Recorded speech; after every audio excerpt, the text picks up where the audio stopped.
Olha como é legal o nosso tema de hoje, gente.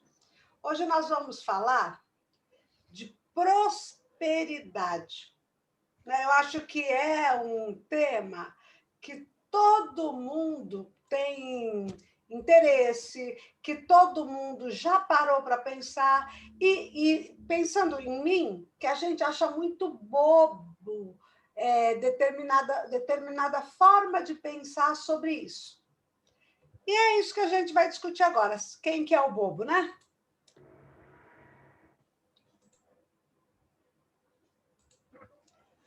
Nós, muitas vezes, cometemos equívocos em relação a esse conceito, prosperidade. Então, vamos parar primeiro para pensar em duas ideias. A primeira é essa aqui. Tudo que a gente está estudando aqui, ou em qualquer outro lugar, é teoria. O que é teoria? É um instrumental para você compreender alguma coisa. Por exemplo, para mim entender a pandemia, eu tenho que ter alguma teoria. Eu preciso saber o que é um vírus, entender como é que ele se propaga, entender como é que a vacina funciona. Teorias que me ajudam a entender alguma coisa. Então, o que a gente está estudando aqui também é teoria.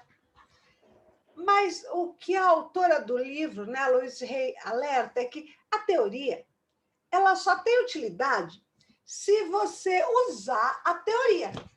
Usar para quê? Para fazer alguma coisa. Porque é a sua ação que vai provocar mudança. E no sentido que a gente está aqui estudando, é que vai produzir alguma cura na sua maneira de enxergar a vida, de viver. Então, estudar a teoria não basta. Tá? É preciso agir. A mudança ela é produzida pela ação e não pelo conhecimento da teoria. Quando a gente pensa em abundância, quando a gente pensa em prosperidade, é inegável que essas duas ideias apareçam. Né? A ideia de que prosperidade tem relação com ter muita coisa abundantemente e que a coisa é boa. Né? Não existe prosperidade em ter muitas doenças, nem muitos problemas. Mas ter muitas flores, ter muita saúde, ter muito dinheiro, ter muitos amigos, ter um grande amor, uma boa família. É isso que é prosperidade para todo mundo. Então vamos pensar, né? Pensar de uma maneira mais técnica. O que é prosperidade? Tudo aquilo que remete ao sucesso, à felicidade. Ser próspero é isso. Então, todo mundo quer ser próspero. Todo mundo quer viver contente, estar estável emocionalmente. Mas a grande característica da prosperidade não é a estabilidade, é o progresso constante. Então, a prosperidade não é uma coisa parada, né? Não é ganhar na Mega Sena e ficar próspero. Não. A prosperidade tem muito mais a ver com a capacidade de produzir contentamento sempre, de progredir sempre. Então, se eu tenho um aumento de salário, se eu sou promovida, se eu consigo o emprego que eu quero, tudo isso é prosperidade. Desde que não pare aí, continue esse crescimento. Então, essa ideia que a gente tem normalmente de associar prosperidade com riqueza material é bem discutível. Porque a prosperidade vai muito além disso. Primeiro que ela é uma coisa de movimento e não de ficar parado. Tá? Então, não é ganhar na Mega Sena. É todos os dias melhorar a sua condição material e emocional. A prosperidade envolve equilíbrio. A prosperidade tem a ver com vida espiritual também. E da onde vem essa palavra, né? Essa palavra vem de uma outra palavra que significa obter aquilo que se deseja. E significa também esperança em conseguir aquilo que se deseja. Mas é tão difícil, né, a gente ser próspero. O que acontece conosco? Por que é tão difícil prosperar? É difícil prosperar por causa, é um assunto nosso do ano passado, por causa das nossas crenças. A maioria das pessoas acha que não merece. Besta, tá? Ai, para de coisa. Se a maioria de nós acha que não merece ganhar na loteria, não estava aqui ainda. Se a maioria das pessoas acha que é difícil ganhar dinheiro, se a maioria das pessoas acha que é difícil ter saúde, a maioria das pessoas não prospera. Porque a nossa vida, ela ocorre de acordo com aquilo que a gente acredita. Se eu acredito que as pessoas mais velhas ficam doentes, eu fico doente. Se eu acredito que é difícil pagar as contas, é difícil pagar as contas. Se eu acredito que nenhum homem presta, eu não vou achar nenhum que preste. Entendam isso, parece uma ideia muito simples, mas isso tem a ver com autopunição. Se eu acredito que todas as amigas são falsas, eu terei amigas falsas para provar a minha crença. Mas eu não tenho consciência de nada disso, né? Eu vou lá escutar tudo isso na terapia. Porque é difícil entender e acreditar nisso. O que a gente faz, então? A gente precisa aceitar que todo mundo pode ter tudo. Essa, gente, para mim, foi a ideia mais difícil do mundo. A grande luta, né? Vou fazer uma pausa aqui no slide. A grande luta, para mim, era aceitar que todas as pessoas podem ter tudo. Tudo o quê? Tudo que eu estou falando aqui, gente, é casa, comida, amor, trabalho, essas coisas. Porque eu cresci num ambiente, é a história de vocês talvez também, onde eu via a falta. Eu ouvia falar na falta. Meu pai morria de medo de perder o emprego que mantinha a família dele. Dificilmente ele passava uma semana sem falar nisso. Minha mãe, mesma coisa. Eles tinham amigos que passavam necessidades. Então, tudo vai se construindo uma ideia de que existe uma falta. Falta dinheiro, falta emprego, falta comida, falta roupa nova. E se as coisas faltam, eu estou tentando levar vocês a pensarem no conjunto da humanidade. Se as coisas vão faltar para alguém, é porque não tem para todo mundo. E por que eu vou ter? Tá? Por que eu tenho e as criancinhas da África passam fome? Por que eu tenho 2 empregos e eu conheço um pai de família que vai ser despejado porque ele não consegue pagar o aluguel? Por que eu ando de carro sabendo que tem gente que não tem dinheiro para pagar a passagem do ônibus? Essa maneira de pensar me incomodou ao longo da vida.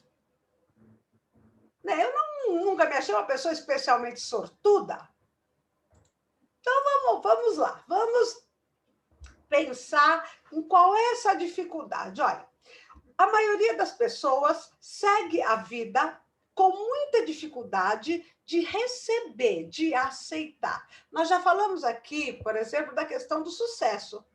As pessoas têm muito medo de ter sucesso, de ter dinheiro, de andar de carrão, de morar bem, de ter uma esposa maravilhosa, um marido maravilhoso. Isso dá uma tensão, porque dá um medo danado de ser punido por isso. Veja, se eu não acredito que eu tenho que ter todas essas coisas, mas eu tenho, a sensação é de que tem alguma coisa muito errada. Aí a gente não consegue receber. No momento em que eu sou promovida, que eu tenho dinheiro para viajar, que eu troco de carro, isso me dá um medo danado. Agora, pensei numa coisa, no momento em que eu pego uma doença, no momento em que eu fico desempregada, no momento em que eu sou abandonada por um filho, por um marido, essas situações eu aceito. Entendam que é muito mais fácil viver a desgraça para a maioria das pessoas do que a graça. Ô, Selma, Diga. pegando desse ponto que você está falando, né? É interessante isso, porque quando eu comecei a também me envolver nesse processo de você se libertar e de você começar a aceitar e deixar que o universo tome providência e traga para você o que você deseja, eu passei exatamente por esses motivos aí que você falou, por esse detalhe que você deu a respeito da culpa. Tem uma culpa, porque como assim eu vou ter e o outro não vai ter? Como que isso funciona? Esse processo, agora você falando, eu me lembrei bem que eu também tive essa dúvida. E uma coisa interessante disso tudo, que você acabou de falar, é como isso funciona para nós, e essa coisa do aceitar, você aceita que você vai ficar desempregada, que vai faltar o dinheiro, e que o seu marido vai te abandonar, ou te abandonou, alguma coisa assim, mas pode ver que a gente aceita porque a gente acredita que essa é a realidade. Se você conversa com alguém a respeito e fala para a pessoa, viu, pensa diferente. Ah, mas a minha realidade é essa. É essa a resposta que a pessoa dá. E agora você falando, eu entendi por que as pessoas dão essa resposta, porque eu também um dia já dei essa resposta. Porque por alguma razão a gente acredita que essa é a nossa realidade. E aí me veio uma dúvida assim, por que a gente pensa assim? É a crença que se estabelece. Eu ouvi num grupo essa semana uma mulher dizer assim para uma amiga, e num grupo de debate na internet, que ela reclamava do marido ter ido embora, depois de quase 30 anos de casamento, e a outra falou assim, mas é lógico que ele foi. Todo homem, quando a mulher chega perto dos 60, ele vê que é muito melhor trocar por uma de 30, de 40. E a outra, a chorosa, concordou imediatamente.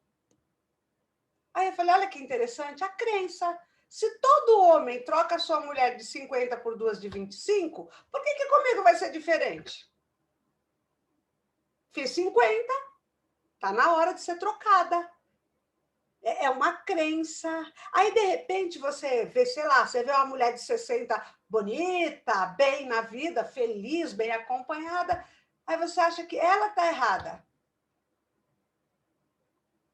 Porque não combina com a crença da maioria.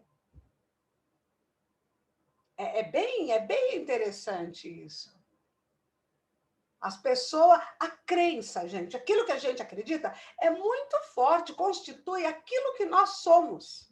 Se eu acredito que é difícil ganhar dinheiro, é difícil ganhar dinheiro. Se eu acredito que para ganhar dinheiro eu tenho que me matar de trabalhar, eu vou morrer de trabalhar. Se eu acho que todo mundo que tem dinheiro é ladrão, eu não vou ter nunca, porque eu quero ser honesta. Tá, então, vamos voltar, vamos mais devagar, que essa história é muito interessante. Bom, a gente não aceita a beleza, né? Só vocês pensarem na forma como você lida com os elogios. Basta você dizer para tua amiga que a blusa dela é linda, que ela disse que achou no lixo ou que custou R$10 no Marisa. Mesmo que seja mentira. É o jeito que ela tem de se livrar do elogio. Então, beleza, sucesso, saúde, conforto, riqueza, reconhecimento, tudo isso nos assusta. Quando você tem uma amiga de 70 anos, saudável, você logo vai dizer, a genética dela que é boa. Porque você precisa se livrar logo dessa ideia, dessa realidade, que para você é insuportável. O que o livro nos diz É o contrário disso. Quem ia falar, pode falar? Não seria a gente pensar assim que eu acho que é o que tem a ver com a crença, que nós não temos esse merecimento. Já vamos chegar lá, Marlene, é isso mesmo. E o que o livro diz é que não é uma questão de merecimento. A questão é que a prosperidade, ela está em todo lugar para todo mundo. Ao contrário do que se diz por aí, o mundo não é ruim, o mundo é bom. A gente não aceita isso. E aí, a prosperidade não é alcançada porque nós não acreditamos nela. E o que a Louise Hay diz, lá na página 140 do livro, é que nós somos avarentos com a vida. A vida só devolve o que você acredita. E ela faz comentários muito interessantes sobre um assunto que a gente já teve outra oportunidade de conversar, que é a questão do roubo, da desonestidade. Quando você rouba qualquer coisa, né, no supermercado, num troco, não importa. Você está dizendo para a vida que você é ladrão. E a vida vai te devolver o que um ladrão merece. E muitas vezes você vai ser roubado também. É a vida tentando te ensinar. Um dia desse tive uma conversa mais longa com a Tânia sobre esse assunto, né, das nossas experiências. Você viu como é real? Quando eu me dei conta disso, eu estava justamente estudando o livro. E quando a vida trouxe de volta algo que eu fazia, eu levei um choque, eu levei um susto. Eu falei, meu Deus, não é que isso funciona mesmo de verdade? E aí eu passei a prestar atenção e comecei a mudar o meu comportamento diante de tudo que eu fazia, de tudo que eu pensava. Tanto que eu brinco aqui em casa que eu sou prova viva do que a Louise Hay está falando é verdade, porque eu fiz tudo o que ela falou. Tudo. E eu vi mudança em cada situação da minha vida, eu vi mudança. Principalmente na material. Aí a material não é a mais importante, é muito significativa, mas não é mais importante. Porque a prosperidade, ela tem tantos aspectos. Olha aí o sujeitinho virando cofrinho, né? Puxa vida, trabalho tão duro e nunca tenho dinheiro. Não nasci para ser rico mesmo. É exatamente isso que vai acontecer na vida dele. O que ele determinou. Porque tudo aquilo que a gente deseja, a gente consegue. Ah, e por que eu não consigo, então? Porque, na verdade, você não deseja o que você acha que você deseja. Você tem que identificar o seu padrão de pensamento verdadeiro. A gente está cansado de ver aí mulheres que passam anos da sua vida procurando um companheiro. Mas conversando com ela, você sabe que ela acha que todos os homens são safados, cachorros, sem vergonhas. É só isso que ela vai achar. Ela não quer um companheiro. A necessidade dela é provar que todos os homens são tudo isso. Então, é isso que ela vai achar. Então, a gente primeiro precisa ver de verdade no que eu acredito. Ah, como é que faz isso? É que nesse mocinho está fazendo aí com o cofrinho dele. Presta atenção no que você fala. Presta atenção no que você faz com você. Será que você não escolhe para você só o mais baratinho? Será que você não dá para você os restos da vida? Porque se você faz isso, é nisso que você acredita, que você merece o mais baratinho, o resto. E é isso que você vai ter. Quando a gente pensa em alguém rico, se a gente pensar assim, lógico, ele é herdeiro, eu não tenho herança. Acabou. Se você acha que só quem tem herança tem dinheiro, você já determinou uma crença. E é isso que fala mais alto. Né? Por isso que você cansa de ver pessoas trabalhando loucamente toda uma vida e com dificuldade para ir para o litoral no fim do ano. Não tem dinheiro. Ele trabalhou muito, trabalhou. Mas ele não acredita que passar uma semana na praia por ano é para ele. Então ele não vai. Então, a primeira coisa que você tem a fazer é saber como você pensa. Tá? Porque, por exemplo, se você vê um livrão na livraria, fala, nossa, que interessante o assunto desse livro. Ah, não, mas não vou comprar, não, porque eu não leio. Você não vai ler mesmo. Ô, Selma, Pode falar, Silvano. você está dizendo, então, que a gente determina padrões e acaba ficando preso dentro dos próprios padrões que a gente mesmo determina de vida, para tudo. Exatamente. Exatamente. Você falou tudo agora. Você falou exatamente. A gente determina padrões e a gente recebe Fica exatamente. preso.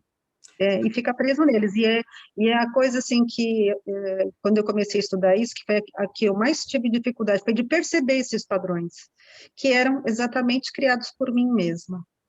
E é difícil se distanciar do padrão, porque ele vem da tua infância. Você é constituído com aqueles padrões. E agora você, adulto, tem o serviço enorme de desmontar isso. Por quê? Porque não é verdade. Se o meu pai acreditava que para ganhar dinheiro tem que acordar muito cedo, trabalhar muito duro, suportar muitas coisas, essa era a verdade dele. Eu, menininha, absorvi, ele me ensinou. Agora, não é verdade para mim. Você quer ver algo que está algo que está dentro do que a Selma acabou de falar, que nos acompanha, está na nossa palavra, tá, a gente está o tempo todo pronunciando, a coisa do eu vou correr atrás, a vida é uma luta. Você vê que são frases que, normalmente, a pessoa está pronunciando sem perceber, faz parte do vocabulário dela. Então, eu digo para você, se faz parte do seu vocabulário você dizer, eu estou correndo atrás. Não, estou correndo atrás. Viu? Você está se pondo atrás. Então, você nunca vai alcançar, porque você está o tempo inteiro atrás. Aí as coisas não se realizam. A vida é uma luta. Você está no ringue. Brigando com quem?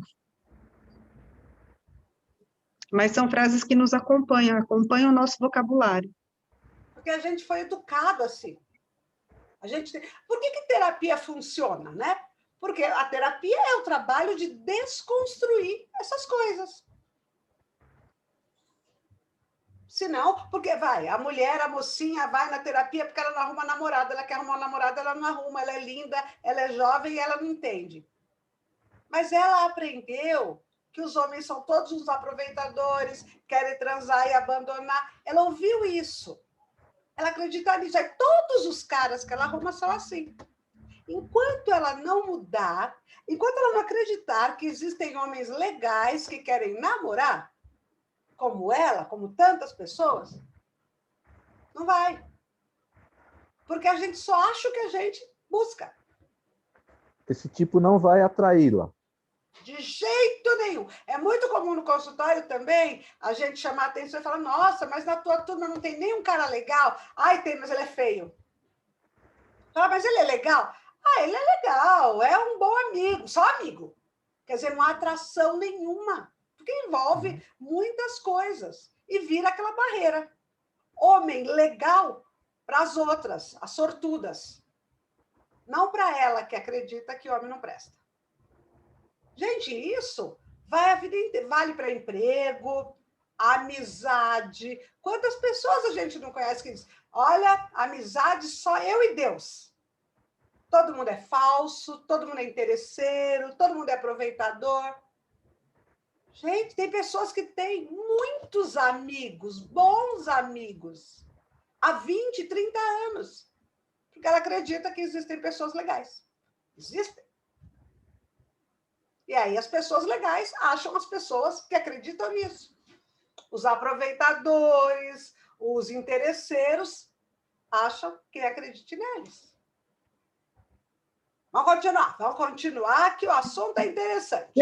Não, só queria lembrar que essa frase que você falou lembra muito aquele negócio que falam, lei da atração. Quer dizer, você atrai justamente mesmo. Coisas que você está na sua cabeça. É exatamente isso, Marlene. Você atrai o que você acredita. Bom, então, nesse momento, o mais importante é que você ache as suas crenças limitantes nesse assunto. Por quê? Porque nós somos adultos e a gente está sempre falando a mesma coisa. A responsabilidade é sua. A falta de emprego, a falta de amigo, a falta de dinheiro, a falta de qualquer coisa é culpa sua. Culpa não, né? Culpa a gente nem quer falar mais essa palavra. É responsabilidade. Se está tudo bagunçado na sua vida, ou se está uma coisa só bagunçada, você tem que descobrir o que você está contribuindo para isso. Porque é aí que vai arrumar tudo. Você não vai se desenvolver, você não vai ter sucesso, você não vai crescer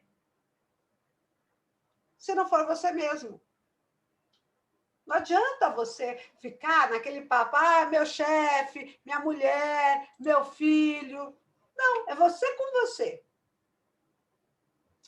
Na sequência, o livro fala assim, você tem que ser honesto. Mas ser honesto, gente, não significa, como no lugar comum, você criar, eu não pego nada de ninguém. Isso é muito pouco. Ser honesto é ser honesto com você. O que você quer da vida? Ser honesto é você falar a verdade para você. Sabe? Eu não quero casar. Seja honesto, não queira o que todo mundo quer. Para mim tá bom esse empreguinho aqui de professora, eu ganho 2.000 por mês, eu me viro bem. Tem que ser honesto. Se isso for verdade, ótimo. Se isso for pouco para você, seja honesto com você. Porque a honestidade é um ato de amor. E aí chegamos lá onde a Marlene falou, né? Lei de causa e efeito. Você atrai toda a experiência da sua vida. Se você é desonesto com você, você vai ter que pagar o preço. Se você não falar a verdade para você, você vai ter que pagar o preço. Aí é que a gente reclama. Porque a gente reclama porque a gente acha que a culpa é da minha mãe, que era muito egoísta, é do meu marido, que é muito ocupado, é das pessoas que não querem mais fazer amizade. Quem põe a culpa no outro está sendo desonesto. A culpa nunca, jamais é do outro. Mas aí você pensou e falou, poxa, eu tenho sido desonesta. Veja, quando eu sou desonesta, eu não acredito que eu consigo realizar o que eu quero. E a gente pode entrar também naquela outra ideia que eu já falei, que o mundo, né, esse mundo de Deus, é uma coisa limitada. Que não é possível todo mundo ter casa, não é possível todo mundo ter comida todo dia. Será que você acredita mesmo nisso? Será que você acredita que as pessoas têm que passar por determinadas situações de privação na vida? Você acha que isso é o que deve ser? E se você acha, por que você acha? Porque, veja, se você acha que a privação é natural da vida, você não deve acreditar muito em Deus, por exemplo. Por que Deus é tão bom com a minha amiga, que está numa situação ótima, e tão mal com outras pessoas? Esquisito esse Deus. Então, é preciso que a gente reflita sobre todo o fundamento daquilo que você acredita. Tá? Se você diz assim, mas eu acho que é tarde para mim estudar agora. Por que você acredita nisso? Quem falou isso? Porque se tem uma sementinha de vontade de estudar no seu coração, então não é tarde. Porque está lá, não está? Você não deu vontade? Deu vontade. Eu queria aprender a andar de bicicleta, ou aprender a andar de skate, ou aprender a andar de moto. Mas eu já tenho 60 anos. Mas por que você acha que uma coisa tem relação com a outra? Talvez você tenha ouvido alguém falar, lá quando você era pequena, que tem umas pessoas assim, os velhos assanhados, umas velhas assanhadas, ridículos, que não se enxerga. Que quer andar de moto com 60 anos, que quer pôr mini saia com 60 anos. Quem que achou ridículo? Foi você mesmo? Provavelmente não. Dificilmente essas ideias nascem no nosso coração. Vamos adiante aqui, que eu tenho tanta coisa interessante para falar com vocês hoje. A honestidade é importante. Vamos prestar atenção numa outra coisa. Como é que é a sua casa? Como é que é seu carro? O lugar que você fica? As roupas que você veste? Sua joia, sua bijuteria? Seus pratos? Suas xícaras? Tudo que você tem e que está à sua volta é resultado do que você acredita que merece. Aí você pensa aí com você, você fala assim, não, então eu estou de boa, porque eu tenho roupas caríssimas, ou eu tenho um carro muito bom, minha casa é linda. E você usufrui de tudo isso? Porque não adianta ter roupa de marca dentro do guarda-roupa. Não adianta ter enxoval guardado. Não adianta ter um carro e não ir para lugar nenhum, porque não pode cair uma migalha nele. Você tem que ter, cuidar e usufruir.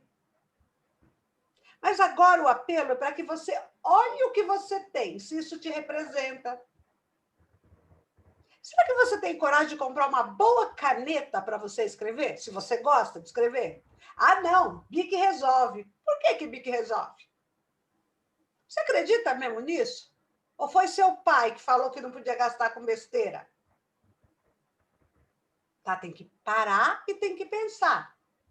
Eu conheço gente que toma café no copo americano e que sonha em ter uma xícara de porcelana.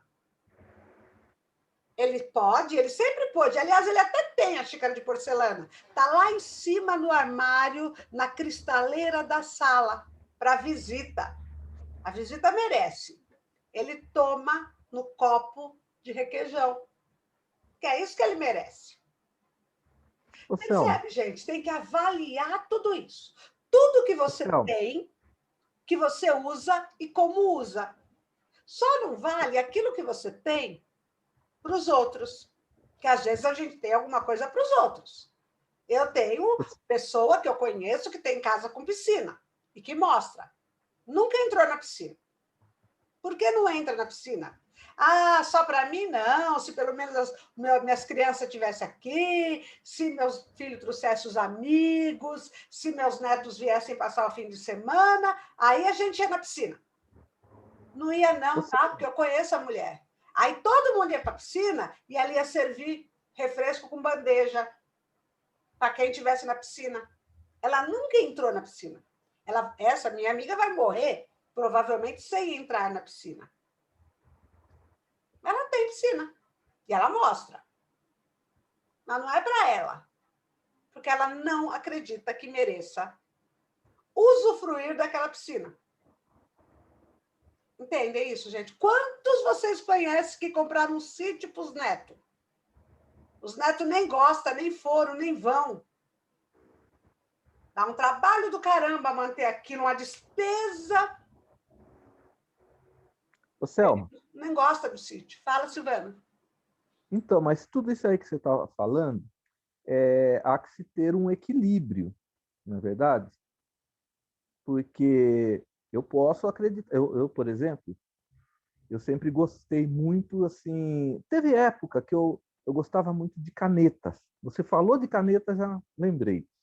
Então, era uma época que eu usava muita caneta. Então, eu ainda tenho canetas bonitas, né? Nenhuma assim muito cara. Não tenho uma caneta Montblanc, mas eu sabia o nome da marca, da caneta das mais caras.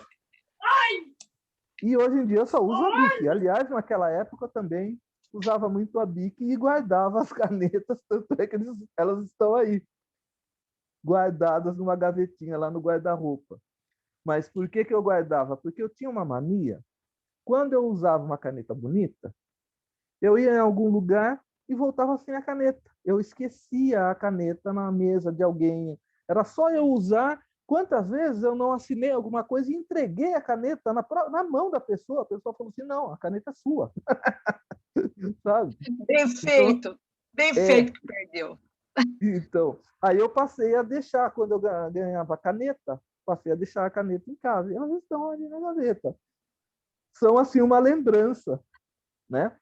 Mas eu acho assim, existem extremos para tudo, né? Você fazer um esforço muito grande sem, muitas vezes, sem ter condição, faz além do que você pode, tentando justificar. Você falou do sítio, da chácara. Eu lembro de um vizinho que comprou uma chácara maravilhosa, ele ainda colocou o nome lá, Território dos Netos Endiabrados.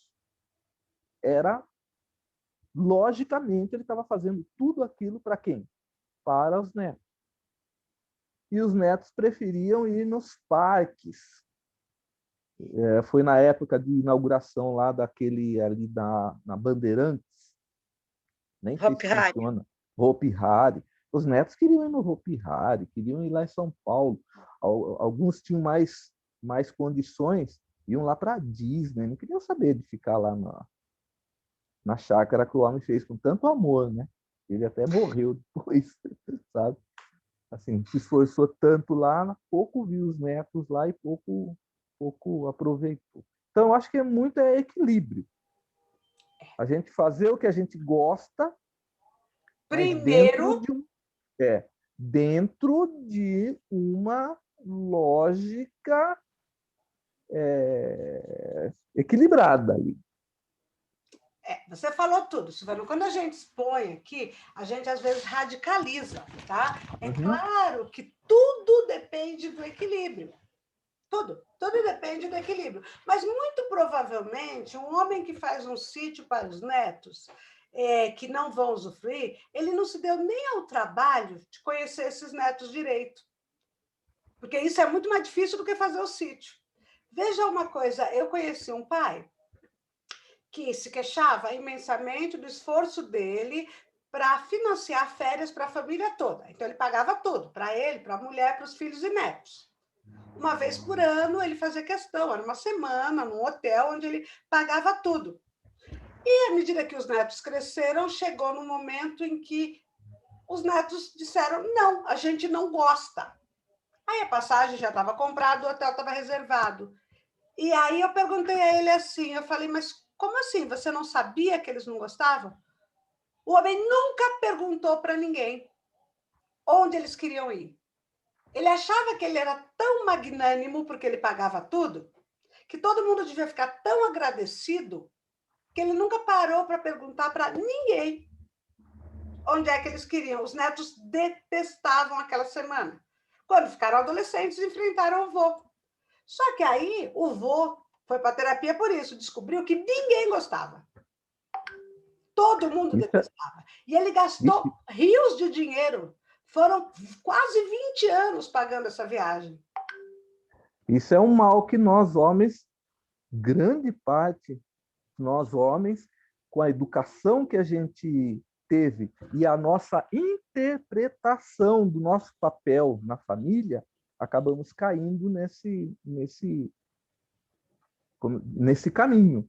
Porque a gente acha que a nossa obrigação é assim. E ainda estou usando a palavra obrigação. Eu acho que em termos de afetividade, em termos de família, poderia ter uma outra palavra, assim, que não fosse tão forte como obrigação. Pesada. A obrigação seria assim como um soldado. De lá, seria estava falando aí de luta. A luta do dia a dia para ir lá, voltar e estar aqui. O pão de cada dia, básico. Ou então, olha aqui, o dinheiro para a diversão, para o lazer. A minha obrigação foi feita. se virem, divirtam-se com o que eu proporcionei. E, de repente, o pessoal queria outra coisa. Queria, às vezes, a presença só daquele pai ali para bater, jogar uma bola. Jogar uma bola no corredor da casa ali. A gente não sabe. Construir um campo de futebol. Não, às vezes a criança queria bater uma bola no corredor. Ou iam para cada lado, às vezes eles não se davam entre eles, ninguém sabe. Ou uma viagem. Eu comecei a perceber uma época da minha vida que a minha família se divertia muito mais dentro do carro com a paisagem do caminho do que com o destino. Nossa, que bom que você viu. Então a gente começou a perceber isso aí. Eu comecei a perceber, porque também eu comecei a perceber que isso aí também era prazeroso para mim, muitas vezes. Muito mais o caminho do que o destino. Aí eu comecei a pensar, colocar isso na vida. Será que a gente não pega o nascimento e até o último dia que a gente viver? É uma estrada. Se a gente começar a pensar muito lá no destino, a gente às vezes perde o melhor, que é a viagem. Sim. Perfeito, Silvana. Muito legal isso que você falou. Muito legal mesmo. E a ideia, né, de equilíbrio, a ideia de equilíbrio é muito, muito, muito, muito interessante. Vamos seguindo adiante. E os relacionamentos, né? Eu falei de xícara, de copo, de roupa de cama, mesa e banho, falei do carro, falei da tua casa. Mas os relacionamentos têm sido na vida das pessoas o grande problema, que nem a gente estava falando agora de família. E aí o que a Louise Hay ensina é que os relacionamentos refletem o que você sente por si mesmo. A Tânia comentou isso, né? Muitas vezes negamos o bem por não nos sentirmos dignos dele. Porque eu tenho tanta coisa boa. A gente fica questionando, né? Que merecimento eu tive? Então, isso se aplica não só para as coisas materiais. Para os relacionamentos, a mesma coisa. Você tem que acreditar que você merece o amor dos outros porque você ama. Olha que coisa interessante, né, isso? Quando uma pessoa não tem amigos, não tem um parceiro, não tem boas relações no trabalho, provavelmente ela não se sente digna disso. Então, se você fala, mas como é que eu vou mudar agora isso? Se eu não me sinto, não precisa. Basta que você aceite. Aceite o quê? Que as pessoas podem gostar de você, podem admirar você, podem amar você, podem respeitar você. Só aceitar isso já é muita coisa. Porque o mundo está cheio de gente boa. Aqui a gente fala muito isso. Gente boa, gente que quer ajudar. Então a gente precisa atrair essas pessoas boas. Só vamos atrair se a gente acreditar, primeiro, que elas existem. E segundo, que não é perigoso estar com elas. Não é perigoso ser admirado, aceitar elogios, ser respeitado. Não é perigoso ter amigos homens, como tantas mulheres. Não tem muito isso, gente? Pessoas que dizem amizade entre homem e mulher. Impossível. Não existe. Muita gente falando, não existe. Muita gente. Meu pai falava uma coisa horrorosa, que eu precisei de muitos anos para entender. Meu pai dizia assim, quando às vezes, muito raramente, minha mãe dizia, vou sair com uma amiga, ou ela é minha amiga, meu pai sempre repetia a mesma frase. Ele falava primeiro assim, amiga de mulher casada é o marido. E se a discussão continuasse, ele dizia, amiga de mulher casada é puta. E eu escutava isso a vida inteira. Não fazia sentido quando era criança, depois começou a fazer sentido, mas, assim, ele não acreditava que uma mulher pudesse ter uma amiga mulher, que minha mãe nunca teve amigo homem, estou falando de amiga mulher. Então, nem uma amiga mulher ela podia ter. Então, imagina se fosse um amigo homem, então. Gente, isso fica na cabeça da gente. Se amiga de mulher é puta, Então, nenhuma mulher casada que tivesse amiga prestava. Amigo, então, fora de cogitação. É uma desconstrução você um dia se sentir segura diante de um amigo. Porque aí você cresce. E aí aparecem as oportunidades de fazer amizade com amigos homens. E a gente morre de medo, como se todos fossem uns tarados, interesseiros de coisas terríveis, perigosos. Pô, meu pai me ensinou isso. Os homens são um perigo para as mulheres. Até as mulheres eram, né? Imagina os homens. Então você precisa desconstruir isso, ou então nunca você vai ter um amigo homem. E aí você fica, né, nessa limitação que a ignorância, no meu caso, do meu pai, impunha. Eu queria prestar. Claro que todo mundo quer prestar. Então eu não podia ter nem amiga, quanto mais amigo. Queria ser uma mulher direita. Para o meu pai gostar de mim. Entendi esse jogo? E aí, durante muitos anos, aí depois, né, que eu fiz terapia, entendi as coisas, falei, nossa, é perfeitamente seguro. Eu sou uma mulher adulta, se um homem tiver, digamos assim, uma atitude não legal comigo, eu é que tenho que parar com isso. Eu não preciso ficar sem ter nenhum amigo de medo. Não. Eu tenho tido ótimos amigos, tanto quanto amigas, mas precisou arrancar de dentro de mim uma crença que era muito forte. E vejo minha mãe viúva há tantos anos, minha mãe nunca teve um amigo homem na vida.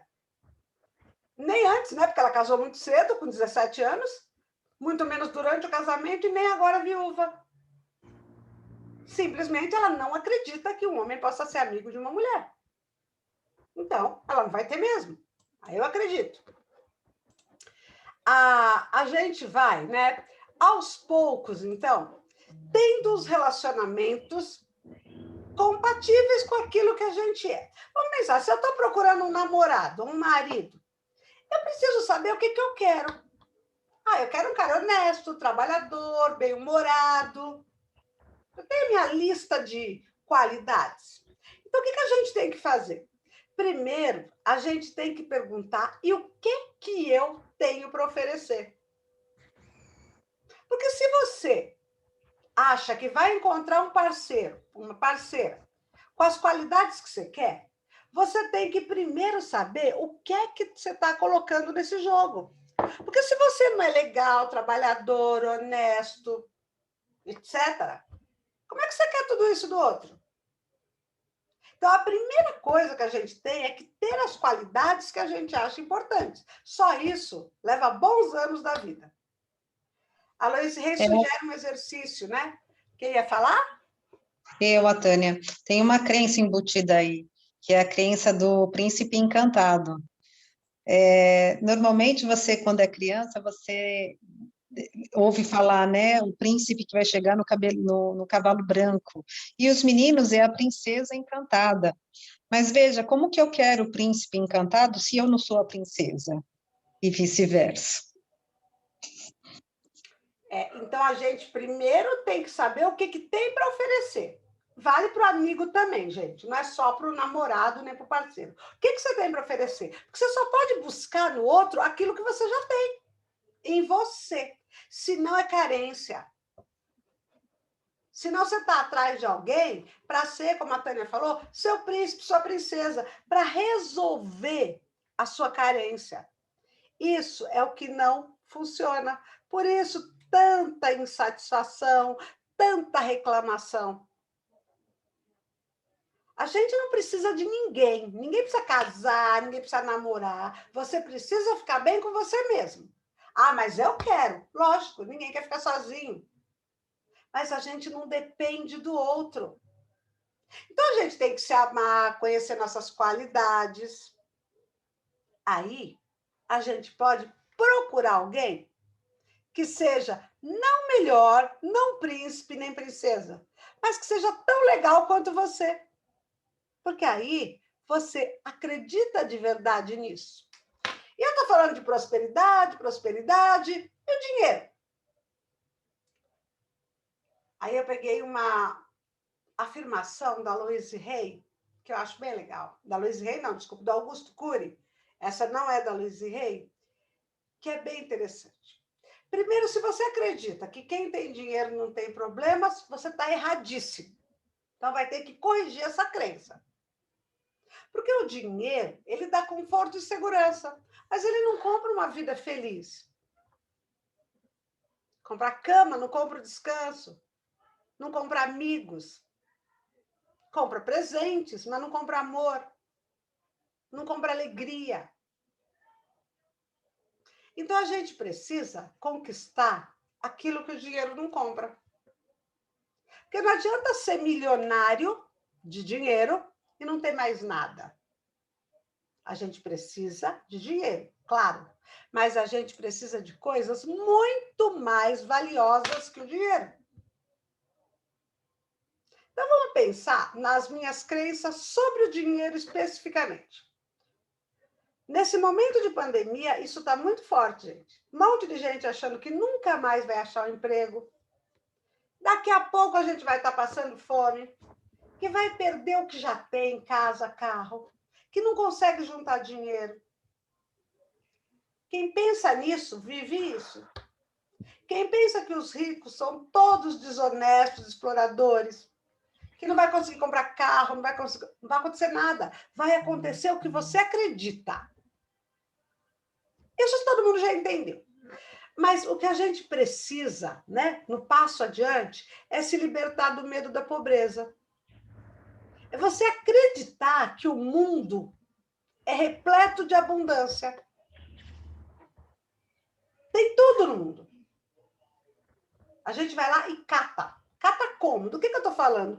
Tem época que você tem mais dinheiro, eu também. E outras não.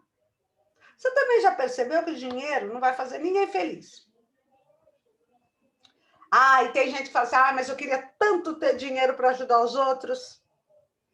Gente, não precisa ter dinheiro para ajudar os outros, não.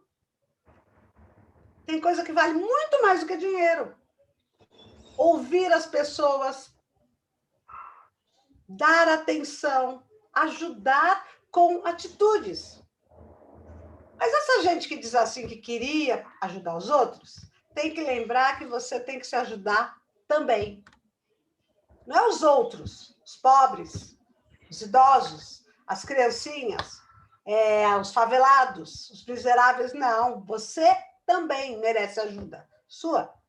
E tudo que você tem, que não é pouco, você tem que ter gratidão. Essa ideia, ela é muito importante. O que você quer da vida?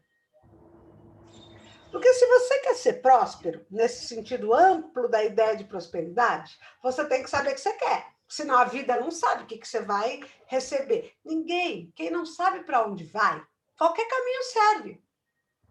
O que você quer? Trabalho? Ficar bem com o teu parceiro, com a tua parceira? Viajar?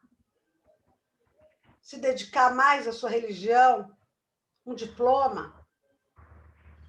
Você tem que querer alguma coisa. Esse é o princípio da prosperidade, o objetivo. Porque se você não quer nada, ou se você quer 1000 coisas, fica difícil para você ser atendido.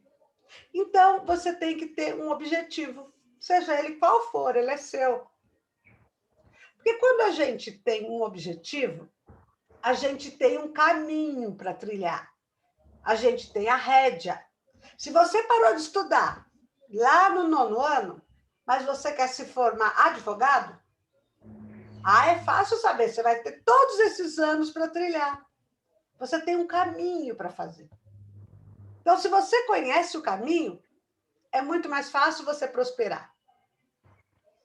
Agora, esse propósito, eu falei de diploma, falei de emprego, pode ser um propósito espiritual. O que é um propósito espiritual? Ser mais amoroso com as pessoas, ter mais paciência.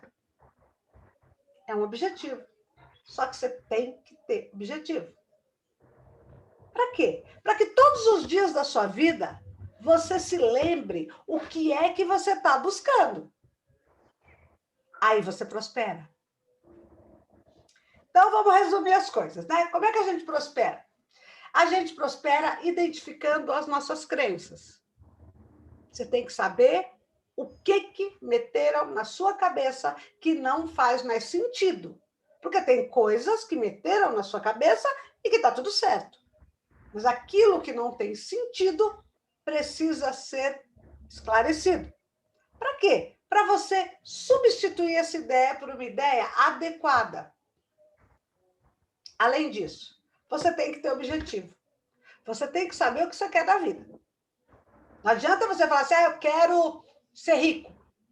Não, isso não é um objetivo. Quero ganhar dinheiro, Selma. Também não é um objetivo. Eu quero montar minha empresa. Aí já começou. Eu quero me formar engenheiro. Eu quero casar. Isso são objetivos. Né? Objetivos claros. E como é que você vai chegar lá? Resiliência. Resiliência é a capacidade dessa plantinha aí, ó. Era só pedra, mas ela achou a brechinha para brotar. Resiliência é a capacidade de suportar a dificuldade e seguir em frente. A resiliência é aquela ideia do bambu enorme, que verga, verga, verga. Mas se você soltar, ele fica inteirinho de novo, para o alto. Resiliência só não adianta. Precisa de coragem. A palavra coragem, né, vem de coração. É você agir com o seu coração. O que é agir com o seu coração? É seguir seus objetivos. Tá? Talvez aquele avô que gastou todo o dinheiro que ele tinha proporcionando lindas viagens para a família, quisesse, sei lá, conhecer a Grécia. Ele não foi, porque ele não teve dinheiro. Ele estava gastando o dinheiro dele com aquelas viagens que ninguém gostava.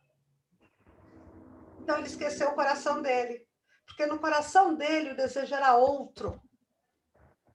Mas ele fez, é que nem o Silvano falou, ele cumpriu o papel de provedor que ele achava que era o que um homem devia fazer.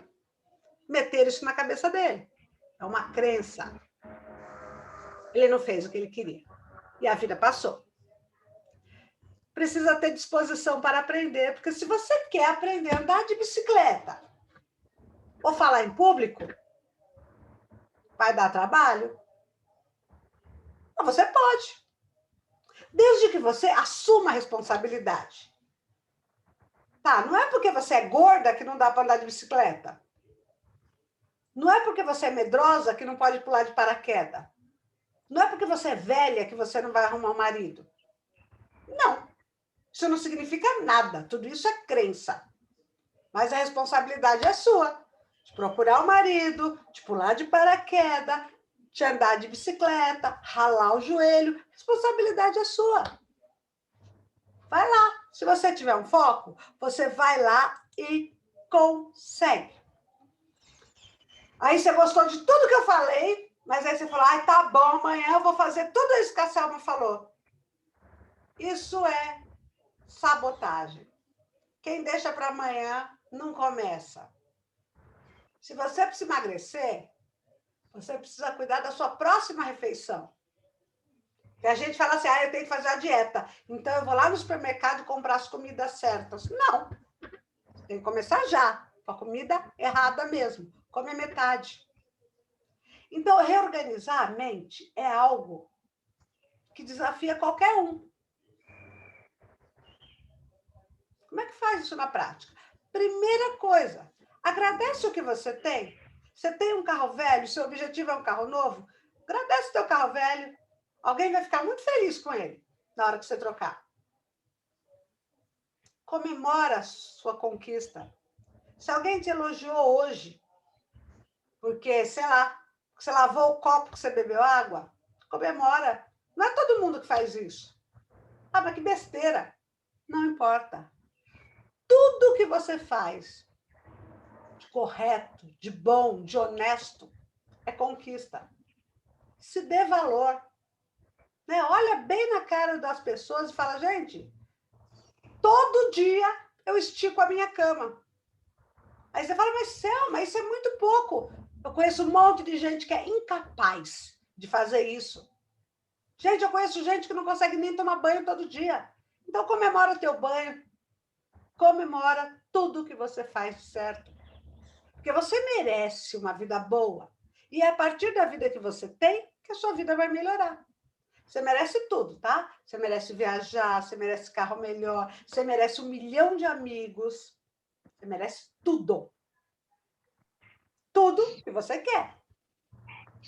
Aí você está pensando isso, você está achando gostosa essa ideia que eu estou falando. Aí você fala assim, ah, não, vai dar certo. Isso é sabotagem. Tudo que você pensa, a crença limitante vai dar um corte se você pensa diferente. Você quer se divorciar? Aí, a primeira coisa que passa na sua cabeça é que você vai passar o resto da vida sozinho. Quem vai te querer? Ninguém vai te querer mais. Aí talvez você prefira continuar no casamento ruim. Isso é sabotagem. Ah, alguém vai falar assim, ixi, se você se divorciar, sua mulher vai tirar até suas cuecas, você vai passar fome. Isso é sabotagem, gente. Baseada em crenças. Quantas pessoas não dizem aí, ah, eu não emagreço por causa do meu, sei lá, da minha tireoide. Já fez exame, não tem nada na tireoide. Isso é sabotagem. Então, a gente tem que acreditar em coisas positivas. Aí você reorganiza a sua mente. Quando você reorganiza a sua mente e comemora tudo que você já conquistou, você começa a conquistar outras coisas, maiores, melhores. Mas você tem que começar do pequeno, você tem que começar no dia a dia. Ninguém vai receber a prosperidade sem esforço. Ninguém vai receber a prosperidade sem se dedicar. Tem coisa que vai dar errado? Lógico que tem. Lógico que tem. E aí você reorganiza. Pode ser que a sua vida esteja boa, você tem amigos, mas você não tem dinheiro. Vamos cuidar disso? Vamos ver o que você pensa sobre dinheiro. Ou pode ser que você tenha uma boa casa, a sua vida material esteja boa, mas você não tem um amigo. Sei lá, para tomar uma cerveja com você, para rir, trocar ideia. Vamos resolver isso, vamos cuidar disso. Tem um monte de gente querendo sua amizade, porque você é legal, porque você está se esforçando para ser mais legal ainda. Aí você vai. E aí, né, essa explanação termina com essa ideia, né? Dê o primeiro passo. E a Louise Hay sugere um primeiro passo, que ela chama, não, é o dízimo. Essa dízimo? O que a Selma vai falar de dízimo agora? Não tem nada a ver com a igreja, não. É aquilo que você tem, tira um pouquinho de você e dá para quem precisa, para quem você quiser. Ah, por quê? Porque tem uma lógica muito interessante. Quem dá, recebe. Então, se você gosta dessa ideia, de quem dá, recebe, tenta dar. Aí você fala, ah, mas então eu vou dar R$100 por mês para ver se eu consigo ganhar mais, se eu tenho lucro. Não, gente, a ideia não é essa. Não é você ter lucro. Aí tem gente que pensa também, ah, boa ideia, eu vou dar o dízimo quando eu tiver mais dinheiro. Não, você tem que, se você acha a ideia legal, tem que ser com o que você tem. Não importa se é R$10, se é R$100, se é R$2. Importa que você tem tanto que você pode dar. No mundo tem mais dinheiro do que todo mundo pode gastar. No mundo tem mais gente do que todas que você pode conhecer. No mundo tem alegria. No mundo tem tanta coisa boa que você só precisa aceitar a coisa boa. Você precisa pegar a coisa boa para você. E você só vai pegar se você acreditar nisso. Terminei. Quero ouvir vocês e quero dizer, né, que daqui a poucos minutos eu vou sumir, mas a Tânia fica com vocês.